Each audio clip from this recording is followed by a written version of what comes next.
O assunto agora é o caos na saúde pública em Mato Grosso. Diante da superlotação do pronto-socorro aqui da capital, o prefeito Emanuel Pinheiro anunciou algumas medidas. Entre elas, o mutirão de cirurgias ortopédicas e a devolução de pacientes para o interior.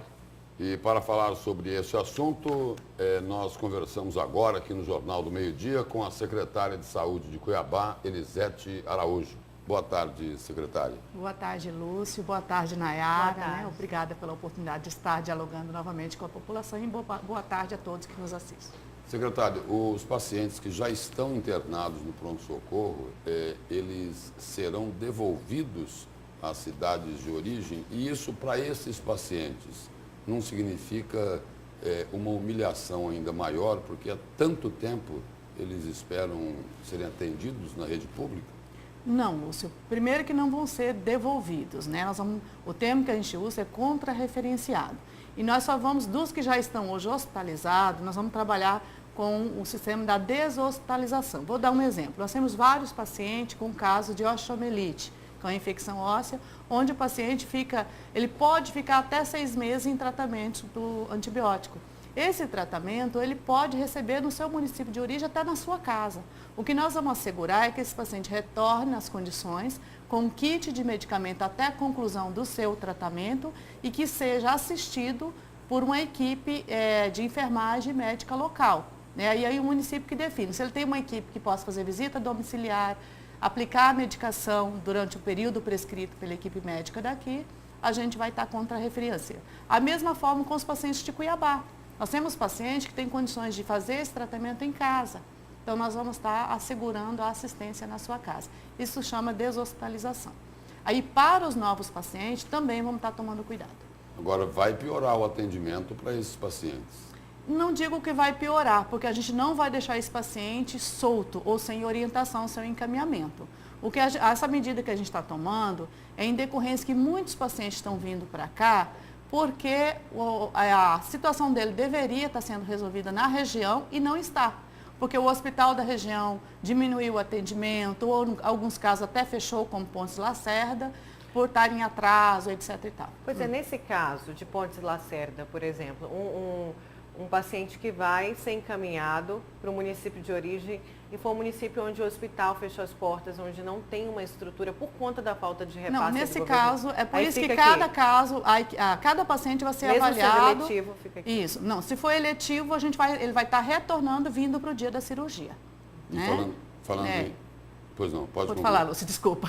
A gente vai cuidar para que seja assistido por uma equipe multiprofissional. Então, vai ter o olhar do médico verificando a condição clínica do paciente, o olhar da enfermagem assegurando os cuidados que precisa ter e o olhar da assistente social, para que ele tenha as condições de retorno. Nós não vamos simplesmente abandonar a pessoa na porta do pronto-socorro sem ela ter condições de uma ambulância para retornar para a sua origem.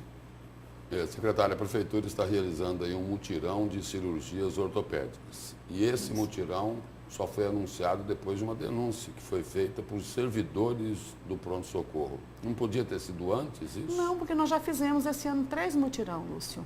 Não tem a ver com a denúncia, não. Tem a ver com a gente ter condições de organizar. Para isso, a gente teve que deshospitalizar alguns pacientes, porque quando você faz o mutirão, você tem que ter a garantia que a pessoa que fez a cirurgia depois, ela vai ter que ter um leito para recuperar. E faz meses que a gente não tem a garantia desse leito. Então, a gente tomou a medida emergencial de deshospitalizar alguns pacientes para poder fazer um mutirão. Secretária, outro problema do pronto-socorro é a falta de insumos, que foi uma reclamação de quem trabalha ali, do servidor que trabalha ali, dos profissionais. E na sexta-feira, quando foi anunciado esse Comitê da Saúde, foi liberado 2 milhões de forma emergencial para poder suprir a necessidade de comprar esses insumos. Mas foi o suficiente ou ainda não? Porque estava faltando de tudo, né? Até gases, ataduras, tudo. Então, não foi, mas assim, o que estava acontecendo, Nayara? Eu já até tinha tratado desse assunto em outro momento contigo aqui, né? Nós tivemos vários percalços em relação ao fornecimento de medicamentos e insumos. Né?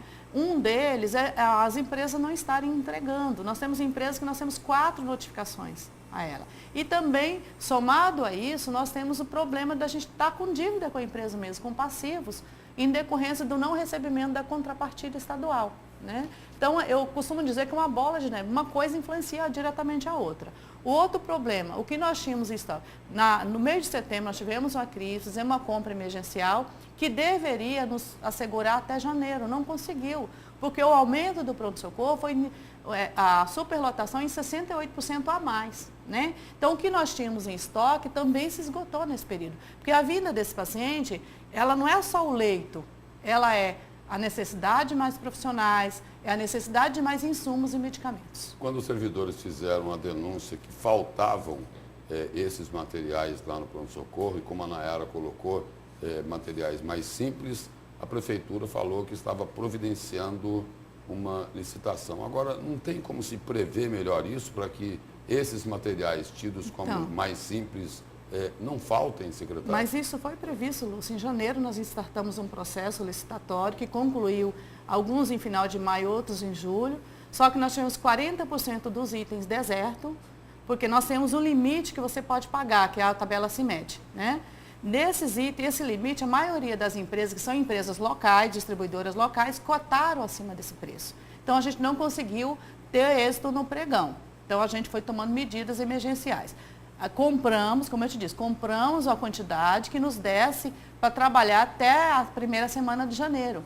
Isso acabou antes, justamente por conta dessa superlotação. Porque nós não tínhamos como prever que ia fechar Pontes Lacerda, que ia fechar Diamantino, que Barra do Bugres ia voltar a funcionar, mas só eletivo, que Rondonópolis ia entrar em crise, que Sinop ia entrar em crise. Enfim, são situações que vêm que acabam impactando diretamente na assistência à saúde de Cuiabá. Durante o anúncio do Comitê de Saúde, o prefeito falou que agora o Hospital São Benedito ia disponibilizar os leitos para pacientes do pronto-socorro. E a conversa também com a Santa Casa, que é um hospital que dá apoio, né, ao pronto-socorro de Cuiabá, mas por conta do atraso do governo do estado aos filantrópicos, fechou a porta também.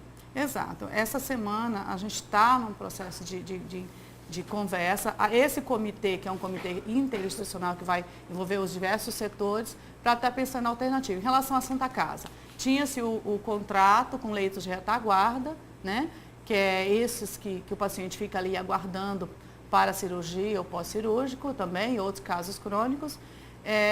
Nós não conseguimos com que o Estado publicasse a portaria, até por conta da disponibilidade orçamentária e financeira do Estado, a nova portaria deste ano, 2017, em relação ao leito de retaguarda. Então, nós temos um passivo de dezembro de 2017 e esse ano ainda não temos a garantia dessa contrapartida do Estado para pagar o leito de retaguarda. O que nós tínhamos em caixa, nós pagamos até abril para manter. A partir de maio, a gente começou a dever a Santa Casa. Então, com isso, nós chegamos à conclusão que não tinha mais como a gente continuar com o contrato sem a previsão financeira. Então, suspendemos no mês passado. Isso gerou também esse acúmulo de pacientes no pronto-socorro. E enquanto não se resolve os problemas aí com os hospitais filantrópicos e com a rede pública de saúde no interior, no pronto-socorro de Cuiabá, o atendimento vai continuar sendo estrangulado. Vai continuar sendo estrangulado. Então, por isso que essas medidas precisam ser urgentes. Quais são as medidas que a gente está tomando? Ampliar os leitos do São Benedito. Nós temos condições de colocar mais 32 leitos no São Benedito. Estamos tirando a parte administrativa de dentro do hospital para fazer esses leitos, né? E voltar ao diálogo com os filantrópicos e com o Estado para a gente buscar o retorno desse atendimento e a ampliação. Secretário, obrigado pela presença e pelas informações aqui no Jornal do Meio-Dia. Obrigada, Lúcio. Obrigada, Nayara. Estamos disponíveis para outras informações. Obrigada, secretário.